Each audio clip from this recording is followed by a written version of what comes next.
Hi, I'm Kelly. And I'm Carrie. And we're identical twins. We are so excited to talk to you about all things related to church music here on Hymn Talk, Twin Talk. Now, each week we will break down a hymn. It could be an old favorite, Or it could be one you've never heard of. but it is our prayer that you will worship with us no matter what song it is. So let's get started here on Hymn Talk, Twin Talk. Hi, everyone. Hi. I'm Kelly. I'm Carrie. I'm Brittney. And we're twins. twins. Oh my goodness. You guys, this is a Hymn Talk, Twin Talk first. All right, so we are here for episode 62. Oh my goodness. 62. And we're not alone. we are not alone. If you're watching on YouTube, you can see our friend here. This is Brittney, the host of the podcast called Trust Falls and High Kicks. Brittney, say hi. Hello. Thank you for having me. I am honored. We're so happy to have you, just a fellow sister in Christ, a podcast host, and a twin. Oh my goodness. All right, so your twin is not here. We have to have something with twins at some point because That will you be have super fun. Yeah, you have other friends who are twin podcasters, right? Those, the guys. Yes. Names. Mark and Matt Slavic is their Oh, name. Mark and Matt. Okay, so I heard one of them on your podcast. Was it Mark? Matt. So I heard Matt, and then were they inspired by Trust Falls and High Kicks? They wanted to do their own? They went out and did their own? Well, they wouldn't probably say that, but I think they were. Of course. Personally. Yes, of course. Of course. Yeah. In fact, they started using the hashtag twin podcast, hashtag twin podcast. And so I started using it. I started using it too. Yeah, as you should. Well, instead of Hymn Talk, Twin Talk, we could just be Twin Talk, Twin could. Talk. Twin talk. That all things twins. And that's basically what they do. It's called Twintastic Tuesday. Yes. If we had a Twintastic Tuesday, what would we talk about? What's a Twintastic Tuesday thing that we could share? Well, they just share about anything they want. I was just thinking if it was a Twintastic Tuesday, that we would talk about like some twin event in our life. Oh. Like when we were 3 years old. And we had our tonsils removed in a twin surgery. Right.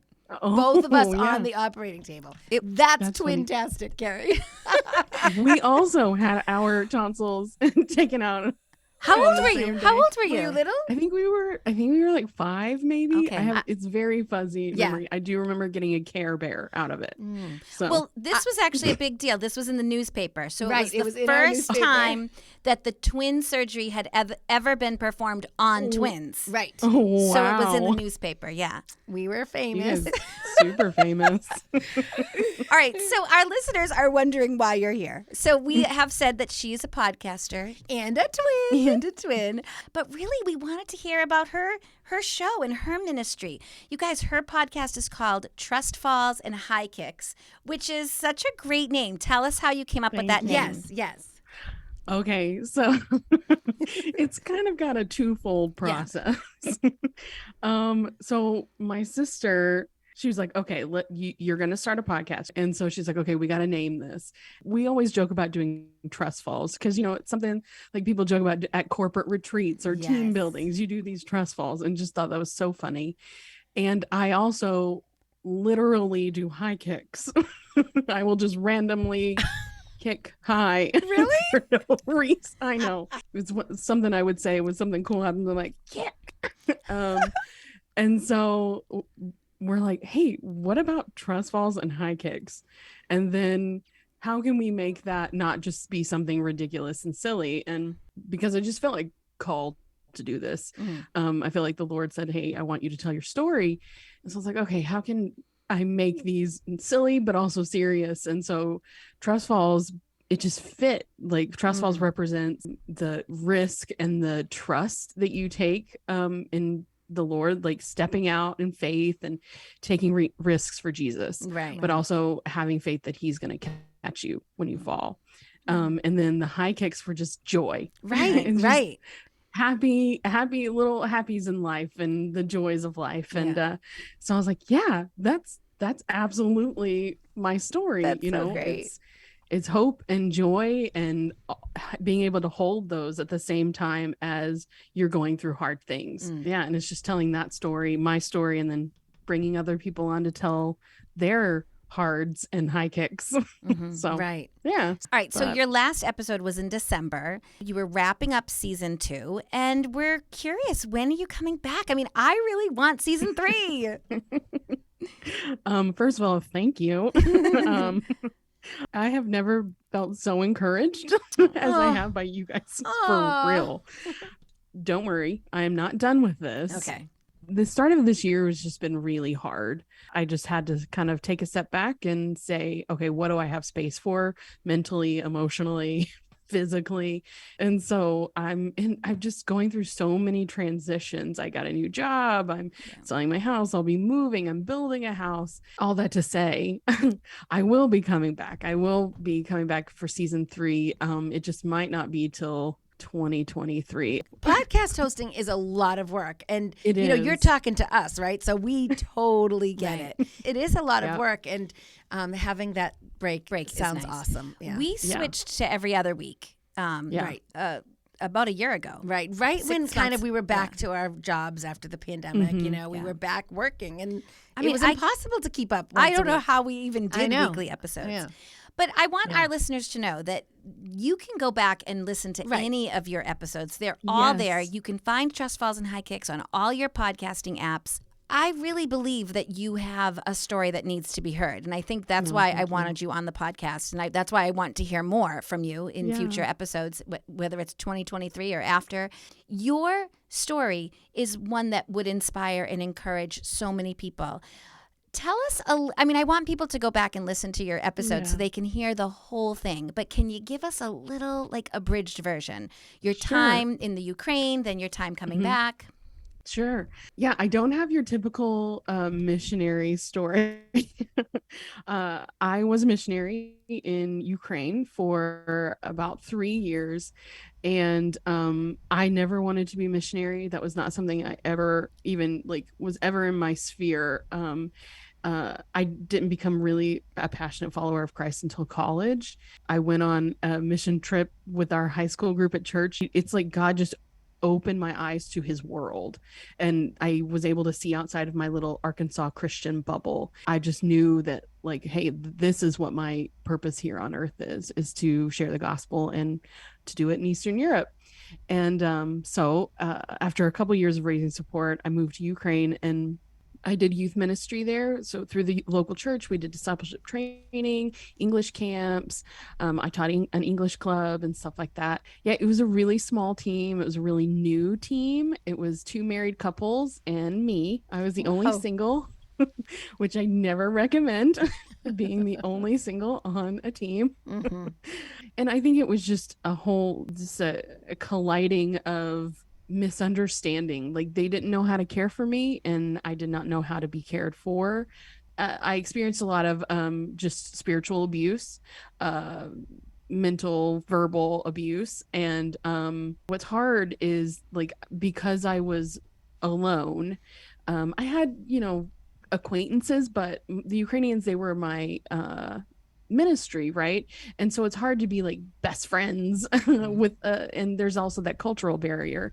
And so my coworkers were not only my coworkers, they were also my family. They were my friends. They were the only people who I had. And I don't know, I just kind of retreated inside of myself, and I did what I could to survive. The loneliness I felt, I had never been so lonely before my whole life, even though I was surrounded by people. So I kind of became different versions of myself. So I was the Brittney who had team meetings. I was the Brittney who did youth ministry. I was the Brittney who spoke to my family. I was the Brittney who went to conferences. And I didn't necessarily do this on purpose, but you learn to adapt and you learn to survive, basically. And I felt this was my calling. This is what I was meant to do. God never said it would be easy. So I'm sticking it out, Right. Because it almost became, this ministry, this calling became an idol. Honestly, it became my identity. Right. And if I stopped doing it, then I was no one. What did I have? Right. I had nothing. And so I stuck it out for 3 years. After a year and a half, I came home on furlough, and my sister and brother-in-law, they were just like, Brittney, something is not okay with you. It wasn't until after I came back from furlough and I started kind of seeing the unhealthiness and seeing like even the habits that I had gotten into. Like, I didn't wake up till like noon. I was staying up till like 5 a.m. because that's when my American friends were online to talk to me. Right. It was super unhealthy. Like, I felt like I was going a little crazy. I have a specific moment where I was laying in my bed and just I felt like I was above myself. And I was just like, I don't understand why I can't make any decisions. Like, it was just the hardest thing for me just to make a simple decision. So my family says they were about to hop on a plane and come get me. Right. I wanted to talk to you about your family. I mean, I can't imagine being away from my twin. Right. I mean, I feel like the loneliness you felt had to be like compounded by the fact that you were away from Brooke. I've never honestly thought about it that way, but yeah, I could totally see that. My whole life I've been attached to the hip. So Yeah. I feel like being away from your sister had to make it worse. I mean, I just feel like that's how I would feel. Yeah. But I remember in your episodes, you talked about, that contrast of emotions that you feel like, I know this is what God wants me to do, but this is also the worst experience I've ever had. Like how you reconcile those two things. And then how you have to like step aside and be like, I actually now don't think this is where I'm supposed to be. I know that hearing your story, that process had to be so hard. And it took time. Yeah, it took a long time, actually. Even as I was leaving, I still wasn't sure. Right. Yeah, it wasn't until after I came home and I went through a missionary debrief thing, and you meet with a counselor one-on-one, and basically they're like, I'm pretty sure you're clinically depressed, and which is interesting because I did not understand what was wrong with me. Because I'm always been such an upbeat kind of peppy person that I didn't understand why I couldn't stop feeling nothing. And with like no hope, I had no vision. Everybody's like, what are you going to do now? I'm like, I have no idea because I have no desire to do anything. And I couldn't make myself do anything besides just wake up in the morning. And it was a blessing that when I came back, I lived with my sister and brother-in-law. And my brother-in-law had been through a really hard ministry experience. And so he, in some aspects, kind of understood what I was going through, even though I didn't understand what I was going through. And so he would ask me like the perfect question, or, one of the best things he ever said to me that gave me so much freedom. He was like, all you have to do is get up every day and say, God, what do you want me to do today? And you just listen. And when God tells you what to do, you do the thing. And if you don't necessarily hear anything, then you do whatever you want. Okay. And I'm like, oh, wait, I can't do whatever I want. He's like, no, but there's an order to this. First, there's obedience. And then there's the doing of whatever you want. And it falls in line with what God wants. Right. And people don't see it that way. And I definitely didn't see it that way. And so, yeah, that was a really, really hard process. It took me actually 7 years, almost to the day, to feel completely free from that trauma. That's so And then- distressing. I can't believe it, And then you did the blog. Was the blog part of your healing, or was that after the 7 Yeah. years? That was after the 7 years. Okay. And only because I feel like suddenly all these people kept asking to hear my story. Right. Which it's not all of a sudden, it's Jesus, right? Right. Random people would come out and just be like, hey, hey, I heard you were a missionary in Ukraine. Tell me about that. Right. Just all the time. It was happening all the time. And I was like, okay, I think I need to tell this story. It went from blog to Okay. podcast. A thread in many of your episodes is this need for community, this need for a church community, a family community, a community of believers. And many times you talk about how the community that you have can be better at supporting you. You know, in some ways, you know, maybe some churches have failed some missionaries, you Right, know, right. at the risk of making this big, grand, Right. generic statement. But there are some churches that have failed in that. And there are some communities that have failed in supporting missionaries who return. And And I even go more than that. More than that, People right. who've, you know, widows, you Yeah. know, orphans. I mean, there's Well, so many Yeah. people we've failed, right? And- We're just a group of humans. and she did a whole episode on single people in the church and how churches, you know, don't always do best. Don't know what to do with us. Don't know what to do with the single people. I mean, I actually thought your episode with all the single men and all the single ladies was both of the them single ladies. were so good.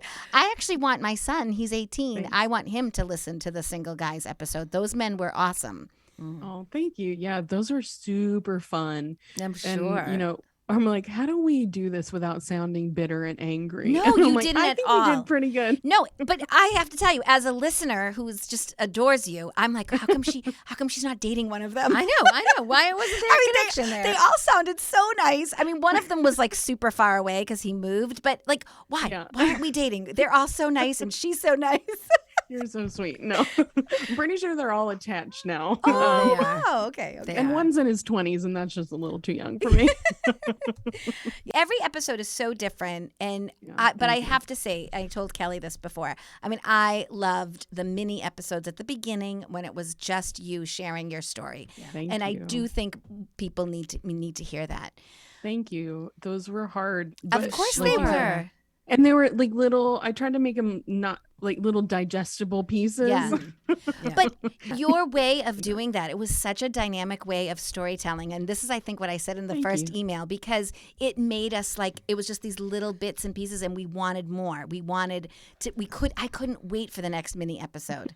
But I had to go, you. I had to go in order, you know, so I had to do it right. You're But so sweet. I feel like we all can listen to those episodes and hear your story, and we can also like take responsibility for the times that we haven't been Right. the support system that our people have needed.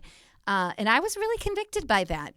You Oh, know, thank you. we need to make sure that we're showing up in the best way. Yeah. And I think it's Yeah. so great that you're, you know, sharing your story. We talk about it about our podcast. You know, we don't tell people, you know, about ourselves so much. And so we do try to bring in pieces of our personal life in because people do want to hear it. They don't want to hear about a composer who like died 100 years ago. Yeah. But obviously we are hymn talk, twin talk. So Right. we like to focus on a hymn and then whatever stories come out from the hymn. And we have not announced today's hymn. That's right. This hymn was chosen by Brittney. Mm-hmm. Are we ready to say the title? Yes. Today's hymn is Come Thou Fount of Every Blessing. And this is great because we wanted Brittney to bring us a hymn, you know, that was special to her in some way. But this hymn, Come Thou Fount, has been mentioned to us by many people. Right. It's been on our list. Now, do you go to a church? Do you currently worship at a church that still sings hymns? Would you sing this on a Sunday? No, I mean, Okay. every so often they'll sing a hymn, but it's like probably a hymn that they've made contemporary. Right, of I go course. to non-denominational contemporary church. So, Yeah. What's the name of your church? New Heights Church in Bentonville, Arkansas. Bentonville, Arkansas. Okay. Mm-hmm. So we had a hymn writer named Thoro Harris who ended up moving to Eureka Springs, Arkansas. And we totally looked into Eureka Oh. Springs. We were like, we want to go there. Is that near you? It's really close. It's maybe 30, 45 minutes Okay. from here. We have to plan a trip. Someday we're visiting you. Where's our captain? This is your captain Look speaking. at. I want to go to Eureka Springs. When we did Do the it. episode on Thoro Harris, the hymn was called By His Stripes We Are Healed, episode 37. And it was a hymn we had never heard of. Right. But we found that Harris moved to Eureka Springs, and we did so much about Yes. the city and Yes. the area, and we said we wanted to go, and now we have 2 reasons to go. 2 reasons. So in your free time, listen to episode 37. You'll learn all about Eureka Springs. It was so Well, cool. okay. Great. That's great. So, Come Thou Fount, if that's not a song that you sing, regularly nowadays, you must remember this from your childhood. Come Thou Fount has just been, I mean, it's pretty popular, right? It is. Yeah, it is. When people think of hymns, they probably think of one of them as Come Yeah. Thou Yep. Fount. And so for me, it's like, if we did sing it, I don't know, it just resonated with me. Especially like the line that says, "Here's my heart," or "Oh, take and seal it Yep. for thy courts above." There's just something so powerful Yeah. about that line. I get chills every single time. Mhm. Every single time I sing it. I think it's just so beautiful. Mhm. I think it's just a really neat, maybe it's just, this is like the story of my life. Yeah. It's just a neat combination of hope and worship and praise, but also remembering that we are sinners, that we are broken, Right. and that we need Jesus. Right. So it's like this beautiful combination of like, we are so often apt to stray, but Right. hey, Lord, tune my heart to sing your praises. There's just so much hope and joy in that, Right. along with the realities of, yeah, okay, I am a sinner and I need you. Yeah. Right. Well, we are going love to now dive Yes. into this hymn. So we have uncovered every stone, right? Mm-hmm. No stone has been left unturned. Yep. But we want to just dive into it. So, I mean, it's just been lovely talking to you, Brittney.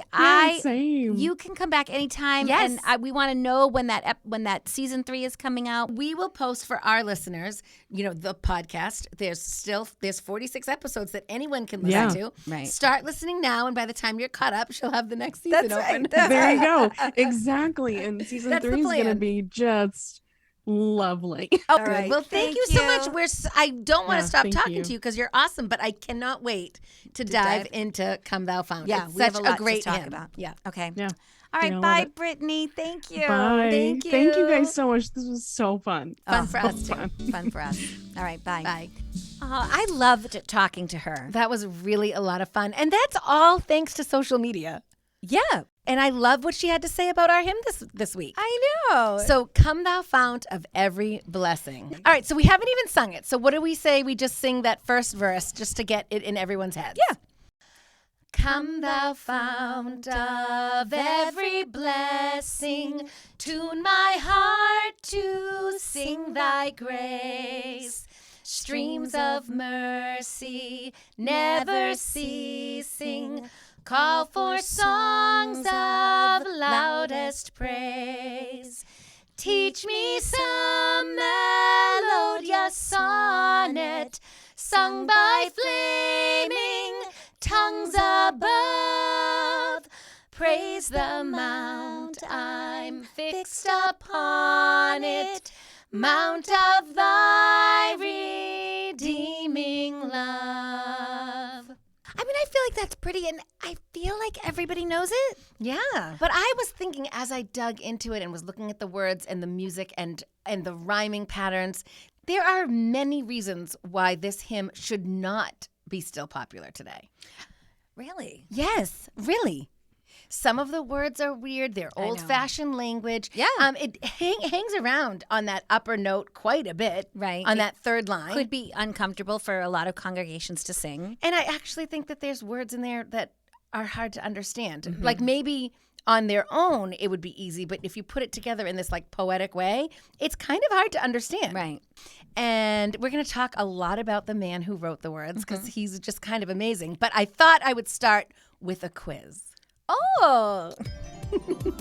So I dug into the words, and the words are so beautiful. Like Carrie said, they're kind of like poetry. So the quiz is this from the Bible or is this from Robinson? Bible or Robinson? So his own creative language, Yes. or straight from the Bible. Yes. Okay, let's do it. Okay, so the first one, Carrie, is from the title.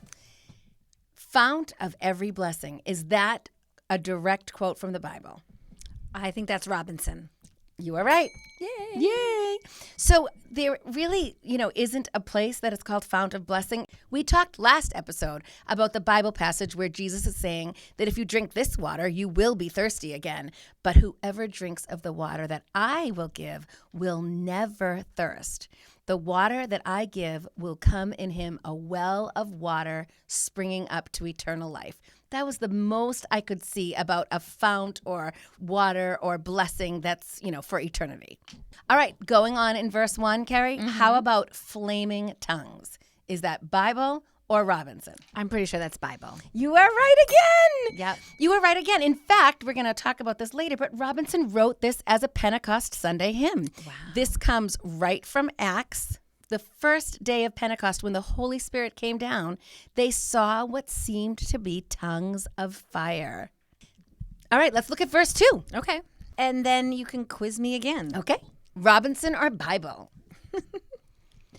Here I raise mine Ebenezer, hither by thy help I've come, and I hope by thy good pleasure safely to arrive at home. Jesus sought me when a stranger, wandering from the fold of God. He to rescue me from danger, bought me with his precious blood. So I think the first huge one that I think is a reason why people might be afraid of singing this hymn is raising an Ebenezer. Bible or Robinson? I know that's Bible. It is. And I hope our listeners know that too. It's from 1 Samuel 7:12. Israel just defeated the Philistines in a miraculous way. The Israelites were a much smaller army, but God blessed them and multiplied them, made them sound louder, and they were able to overcome the Philistines. And Samuel took a stone and set it between Mizpah and Shen and named it Ebenezer, which literally means, thus far the Lord has helped us. The rock of help. So that was his way of honoring and praising and thanking God for helping them. I mean, if anybody sings Come Thou Fount with those original lyrics, because we do see that they've been changed sometimes, but if you have sung it, you had to be curious what an Ebenezer is. Right. I mean, even us, like in church or talking to our kids about it, the only Ebenezer we know is Ebenezer Scrooge. And my son literally thought that there was some kind of Christmas Carol reference in this hymn. Right. So he asks what it is. I say I have no idea, but I'm pretty sure it has nothing to do with Ebenezer Scrooge. Right? But then you have to look it up. You have to find out. So I wonder if other curious people out there have taken that on themselves to just say what could this possibly mean? I know as a worship leader, if I'm singing that verse, I'll frequently explain where Ebenezer comes from, or if I think it really doesn't work in that moment, I would just skip that verse. I would just skip it. In later hymnals, more recent hymnals, I actually saw those words changed. So instead of here I raise mine Ebenezer, it's here I find my greatest treasure, which is beautiful, but it has nothing to do with the original intent of the words. Right. It's really too bad.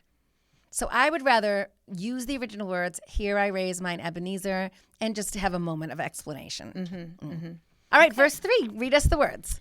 Oh, to grace, how great a debtor daily I'm constrained to be.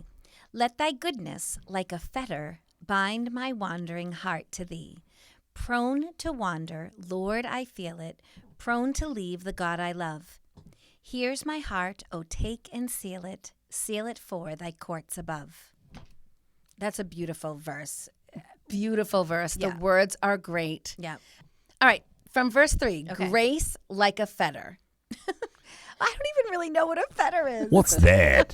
What's that? All right, again, that? some of this archaic language, you wonder Yeah. why it's still being sung. Yeah. Fetter is a chain or a manacle or a handcuff, something to connect you. Oh, so your goodness is binding us. Right. Right. That does make sense. It's okay. keeping us with him instead of, wandering. I do not think that that's the Bible. You're right, Carrie. That is not from the Bible. Although it's a wonderful image. This is where I think the hymn writer Robinson is just a poet. It's a wonderful image.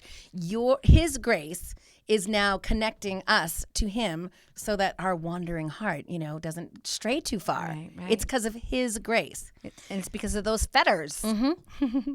And then the final line, here's my heart, oh, take and seal it. Seal my heart for the courts above. Is that from the Bible? The whole phrase, Well, seal for the courts above. I'm going to say yes, that's Bible. Well, I'm counting it as Bible. Okay. Okay. I'll take it. In Ephesians 4:30, he writes, "Do not grieve the Holy Spirit of God, by whom you were sealed for the day of redemption." So it's not the court above, but Right. court, Yeah. redemption, Yeah. For I sure. thought that was so clever and beautiful. And I feel like it's almost a hymn challenge.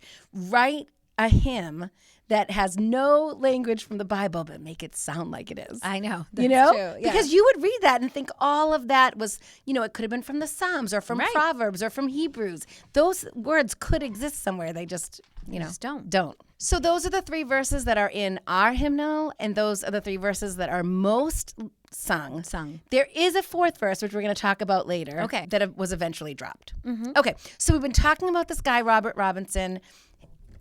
Let's hear about him. So Robert Robinson was born on September 27th in 1735 in Swaffham, Norfolk. So that's England, right? Not Norfolk, Virginia. No.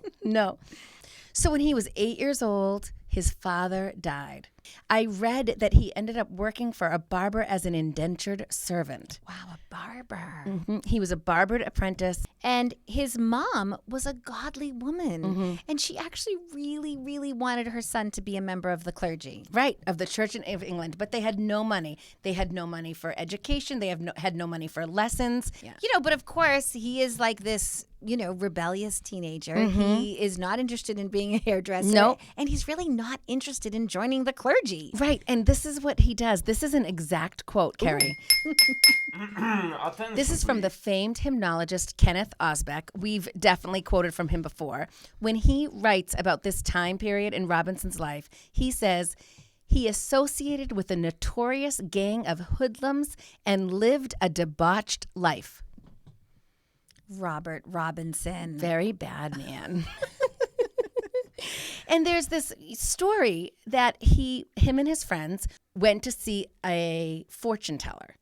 And they were trying to antagonize her, but very sternly and soberly, the gypsy woman fortune teller pointed her finger at Robinson and said, "You are going to live to see children and grandchildren." He was 19 years old. And at that moment, it struck his heart. He could not go on living the way he was living if he was going to see children and grandchildren. And he thought, I have to change. I can't keep doing this. And he heard about this famous preacher named George Whitefield, which I'm going to talk about in a little bit. He's one of the fathers of Methodism, but he's kind of the forgotten father because everyone talks about the Wesleys. Right. But he was right there with them. Aww. And he spoke on Matthew 3:7. What does the Bible say? O generation of vipers, who hath warned you to flee from the wrath to come? Now, Robert left that meeting with a deep sense of dread that lasted for 3 years. This haunted him. Wow. That he was going to, have to face God's wrath. It says that it haunted him until he was 20 years old, and he found peace by believing. Now, he died suddenly on June 9th, 1790. And there's this well-known story about him. I've read it in many places, while doing my research, but I don't know how true it is. But apparently he was riding in a stagecoach, and a lady who was riding with him was humming the tune, "Come Thou Fount of Every Blessing." And she asked him what he thought of the hymn that she was humming. And this is a direct quote, but I don't know how true it is. Attention, please. He said, "Madam, I am the poor, unhappy man who wrote that hymn many years ago, and I would give 1,000 worlds if I had them to enjoy the feelings I had then." Which kind of made us think that in the end he wasn't all that happy. Right. It makes me feel sad for him. Right. Yeah. Now, he did do a lot of preaching. He did do a lot of writing, books and things, but he really only wrote one other hymn. One other hymn or poem. He writes the words, they're poetic and beautiful, and then someone else adds the music. So do you want to hear the other one that he did? Yeah, I can't believe he only wrote 2, and we're going to hear both of them. Right. Come Thou Fount, and this one, Mighty God, while angels bless thee. Mighty God, while angels bless thee, may a mortal lisp thy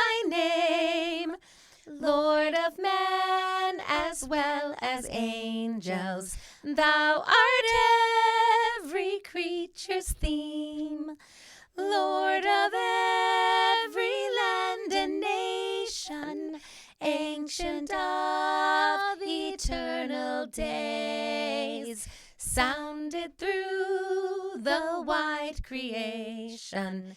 Be thy just and endless praise. Okay, so it's kind of awkward with those words Right. and with those rhymes. But I mean, I love some of these phrases. I mean, It's just like Come Thou Fount. There are I phrases know. that are beautiful. I mean, Lord, you're the Lord of men, the Lord of the angels, right? Lord of every land and nation. Every creature will sing this theme. I love it. Yeah. I'm confused about the first line. I don't totally understand what it means. Okay. Mighty God, while angels bless thee, may a mortal lisp thy name? Question mark? I stumped Carrie. Well, I didn't notice the question I mark, to be know. honest with you. But I mean, My- I think the answer is yes, because you're the Lord of men as well as angels, every creature. Right. I think that's Mighty God, while angels bless thee, like the heavenly creatures are Right. blessing you, may May a we? mere mortal Yeah. lisp. Well, I mean, he could have said speak thy name. Sing thy name. Lisp. So, And- yeah, but he answers it. He says, you're the Lord of all men, so therefore men can. Right. Lisp thy And name. men can lisp and men can speak boldly. And so can women. All right. So that is our friend Robin. Robin? That is our friend Robert Robinson.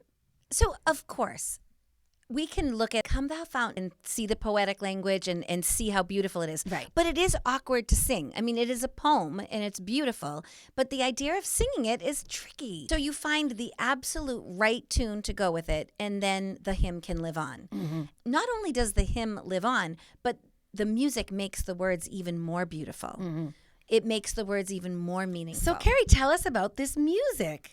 I mean, unfortunately, we really don't know where it came from. No. I mean, different editors attributed it to different people. You see anonymous quite a bit. Right. I actually see almost like American folk song quite a bit.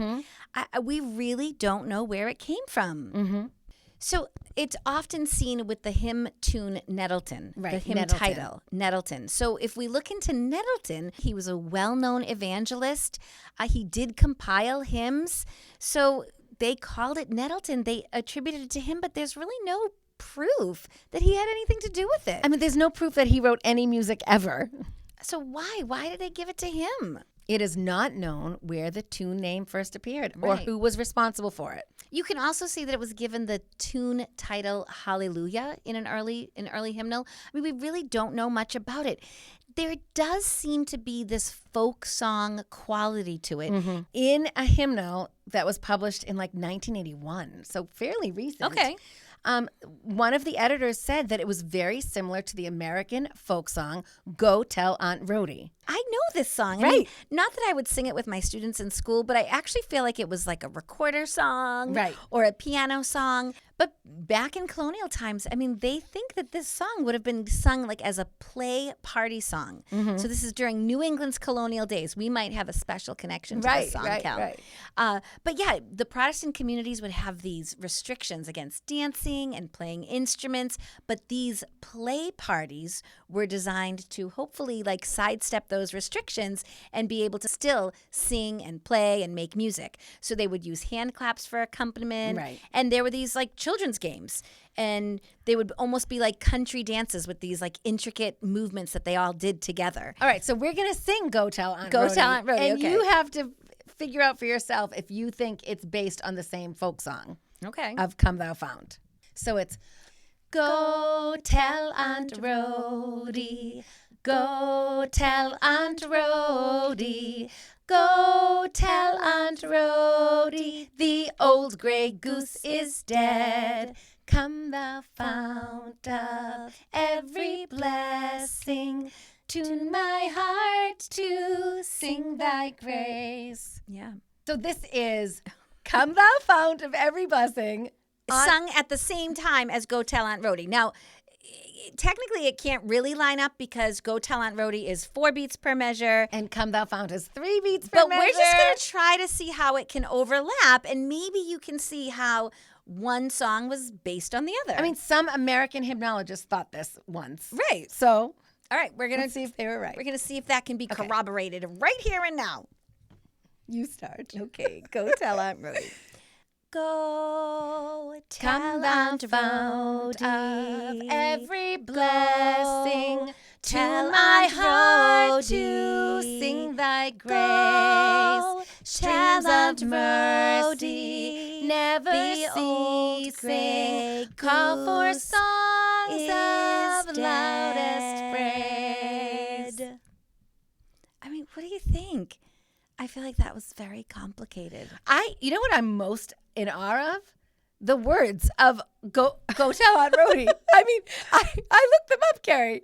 Why are we singing about the gray goose being dead? Okay, wait. Is there a little story there, Kat? Yes. So that's just the chorus that we're singing. And the verses go on to talk about how the goose that your Aunt Rhody has been saving to make her feather bed out of, that goose has died in the mill pond while standing on her head. I mean, what does that mean? And then the goose left 9 little goslings. And they're all crying because And they're the mother all is crying. dead. And then the gander, the male goose, is weeping because his wife is dead. Who sang this in their children's elementary school music class? I mean, there were a lot of bizarre songs, things that had to do with farm life that just aren't like relevant and sound really, really old fashioned and maybe even cruel. I know. While we're at it, why did Mary take her lamb to school? It's a good question, Carrie. It's a good question. All right. So obviously this Nettleton tune, which is anonymous, which sounds like an American folk song, is the most common tune for Come Thou Fount. But this is crazy. In our hymnal, we have a second tune Yes, I remember this. I remember seeing for this. Come Thou Fount. Yeah. Same exact words. Yeah. So the other tune is called Warrenton. And it looks like there's still like some mystery behind this tune. Right. We don't really have an author for it, but Nope. it is called Warrenton. It was first seen in a hymnal called the Sacred Harp. Mm-hmm. So Robert Robinson originally wrote 5 verses. Okay. But in our hymnals, we all have 3. Right. The last 2 verses Okay. have been completely eliminated. But I thought we could sing the Warrenton tune Okay. with the final verse, which, just like all good hymns, that final verse is a picture of the end days, the picture of being reunited with Christ. He does it beautifully here. So here is the last verse of Come Thou Fount of Every Blessing with the tune Warrenton, which is hymn number 95 in our hymnal. On that day when freed from sinning, I shall see thy loving face. Clothed and in the blood-washed linen, how I'll sing thy wondrous grace. Come, my Lord, no longer tarry, take my ransomed soul away. Send thine angels soon to carry me to the realms of endless day. So that's this verse that nobody really knows. We No. don't see that published anymore. No, but you do see Robert Robinson's poetic and Right. words that just invoke images. I love the last line. Send thine angels soon to carry me to realms of Right. endless day. Or like eternal life. Right. But he says realms of endless day. He definitely has a way with words. But again, it's that tune that has to be right. All right. So in just the little bit of time that we have left, Carrie, Yeah. I want to talk about George Whitefield because when I learned more about him, I just was so excited. And I feel like we could do a whole episode about him. He's not a hymn writer. Okay. But he's a church father. He was a preacher from England, and he helped found Methodism. Right, You know, right. so this is someone that we want to know about. And so, of course, we know that Robert Robinson was in his church. He heard one of his sermons. And that's what sort of inspired him to convert and to be a believer. It was because of this pastor. So I was just kind of reading over it a little bit. Yeah. And then something caught my eye. Ooh, is this a fun fact? Okay. He was born December 16th, 1714 in Gloucester, England. And he died September 30th, 1770 in Newburyport, Massachusetts. Wow. I mean, that's right near us. I'm in Newburyport all the time. It's a great little town. So he left Gloucester, England, and came to Massachusetts at some point? Yes. I mean, and not for nothing, but we have a Gloucester, Massachusetts. I know. I right thought here, it was too. so funny. Yes. So he dies in Newburyport. Well, what brought him to America? Okay. So first of all, he's an amazing preacher. Okay. He's an amazing preacher. A famous actor in Britain, a great famous actor in Britain named David Garrick once famously said, this is a quote, Attention, I would give 100 guineas if I could say, oh, like Mr. Whitfield. Oh, how did he say it? He said it very strongly. Benjamin Franklin heard him preach. Wow. Benjamin Franklin. And you know what he said about him? He said his integrity and indefatigable zeal in promoting every good work I've never seen equaled and shall never see excelled. Wow. Benjamin Franklin was a fan. And Benjamin Franklin knew some pretty cool people. And he gets to Newburyport and he's preaching for thousands of people and he is moved to build a church there. And that church still stands today. It is Old South Church. Oh. And guess what? You can visit Old South Church. You can take a tour and you could see where George Whitfield is buried. His crypt is underneath the church. Wow. So they didn't send him back to England. He Nope. stayed here. No, he's buried under the church he founded. Right. He founded. And they offer tours, you guys, and tourists come to see George Whitfield. I read on their website that church pastors come with their church and they take tours, and that is part of their vacation to stop in at the church. And of course, you and I are going to stop in at the church and visit. Yes, we want to go. Newburyport is not far from us at all. So I was like, we're going to do our own little pilgrimage to Newburyport to see George Whitfield. Okay. Because he preached and we got the song Come Thou Fount. I mean, right? He really did. Right. Yeah. Yeah. And then I just did a little bit more digging, and there are 2 other religious places to visit here on the North Shore of Massachusetts. So if coming to Boston and coming to visit us isn't enough to get you to come and visit Massachusetts, maybe this is. 1, go to Newburyport and see where George Whitfield is buried. Okay. 2, you go to a place called Pulpit Rock. Now, Pulpit Rock is at the site of this Linebrook Church that was right outside of Rowley. They moved the church to Ipswich eventually, but back then it was in Rowley. And Whitfield was coming to preach. And apparently the congregation was so large for the church that they went outside. And he gave his sermon on this huge rock. And they called it Pulpit Rock. And it is still used today as a meeting place for local churches. It's a granite ledge about like 20 feet high. And it's in Rowley? Yep. Okay, Yep. we can get to Rowley. So we are going to Pulpit Rock and Old South Church in Newburyport. And then the third one, you guys, is called the Devil's Footprint. Okay. It is outside of the first church in Ipswich, and it is a xenolith. What's that? What's that? It's What's that? an indentation in the rock, and it confirms that 400 million years ago, this area was part of a chain of volcanic islands. But they call it Devil's Footprint because legend has it that George Whitfield was preaching there in 1740, young, energetic, and get this, a little fun fact, Carrie, he was extremely cross-eyed. Oh. Yes. So again, he's preaching. Again, there's too many people. Again, they have to go outside. Now, in this church, there was a curved mirror behind the pulpit, and they told people that the devil was behind the mirror watching the people. Watching the people. terrible. I know. This is the story. On this day, he was so loud. He condemned Satan. He was preaching Jesus, and it aggravated Lucifer. And he came out, and they had a fight right there. This has been told with many different variations, and I'm sure it's like it's a suspenseful horror story. But the story is that the young reverend wrestled with the devil on that spot. She's shaking her head. And the Reverend Whitfield won. The devil was hurled to the rocks below, landed on one foot, the devil's footprint, and then scrambled down the hill in terrified leaps and bounds, never to return. Right here in Ipswich, Massachusetts. We have friends who live in Ipswich. We're going to have to ask them if they know. Yep. So you guys are going to come with us. We'll show it all on Instagram, and we'll do our North Shore pilgrimage to George Whitefield. Pulpit Rock, the Devil's Footprint. And Old South Church. Yeah. And, George Whitefield was the pastor. It was his preaching that inspired Robert Robinson to Believe. and forgo his life of debauchery. That's right. That's right. Yeah. So, I mean, I just feel like this journey of Come Thou Fount has taken us everywhere. Yeah. I mean, everywhere. But what's the common denominator is that all these people, love the Lord, love God.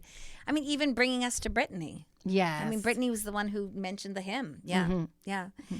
So we have this really cool performance to share with you. I Yes. think it is so, so pretty. It is a ministry called Broken Bow Music. We're going to share their information. They have a YouTube channel. They have a social media page. Their big goal is to just share the love of God through music. I love this.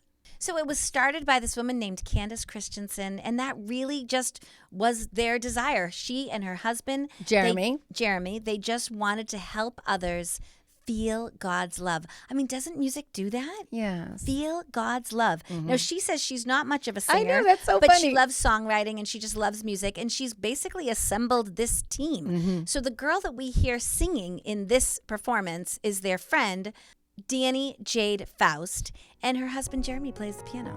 Here is Broken Bow singing Come Thou Fount of every blessing. Come thou fount of every blessing, tune my heart to sing thy grace. Streams of mercy never ceasing, call for songs of loudest praise. Teach me some melodious sonnet sung by flaming tongues above. Praise the mount I'm fixed upon it, mount of thy redeeming love.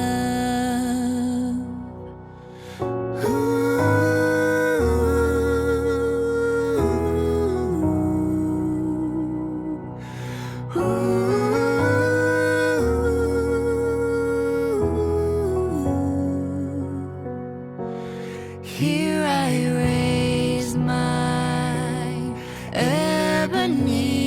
Ebenezer, hither by thy help I come, and I hope by thy good pleasure safely to arrive at home. Jesus sought me when a stranger, wandering from the fold of God. He to rescue me from danger interposed his precious blood.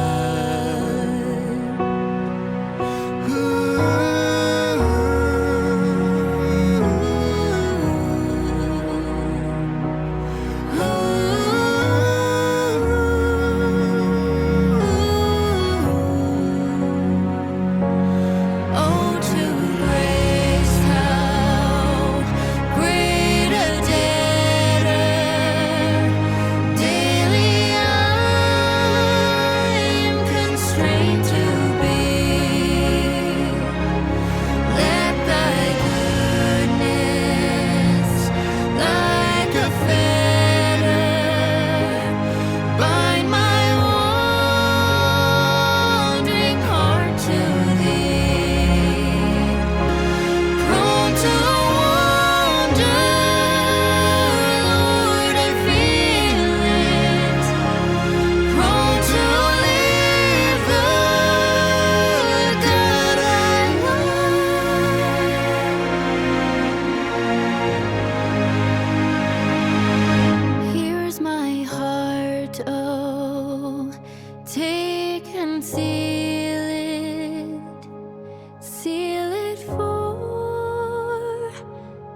Oh, that was really beautiful. I know, sweet.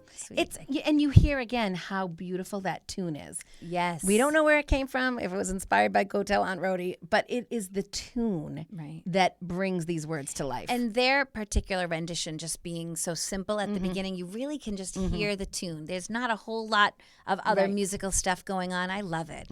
I love it. So, Kel, it's time for hymn takes. Do you have something?